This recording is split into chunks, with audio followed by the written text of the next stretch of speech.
Plus என்பது multiplication, plus வர இடத்துல மல்டிப்ளை பண்ணும். மைனஸ் என்பது டிவிஷன், மைனஸ் வர இடம் டிவிஷன் போடுறோம். அடுத்து மல்டிப்ளிகேஷன் என்பது மைனஸ், டிவிஷன் என்பது அடிஷன். ஓகேங்களா? அப்போ இங்கே பூட்மாஸ் ரூல் யூஸ் பண்ணும்.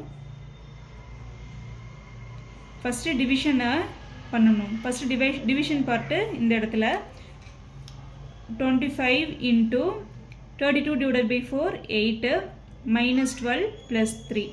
அடுத்தது மல்டிப்ளிகேஷன். மல்டிப்ளிகேஷனா 25 into 8 200 minus 12 plus 3. அடுத்து என்ன இருக்குது? அடிஷன் இருக்குது. மல்டிப்ளிகேஷனுக்கு அடுத்து அடிஷன். இப்போ மைனஸ் 12 plus 3 minus 9. இது ரெண்டையும் சப்ராக்ட் பண்ணால் 191 கிடைக்கும். இதுக்கான ஆன்சர் ஆப்ஷன் சி.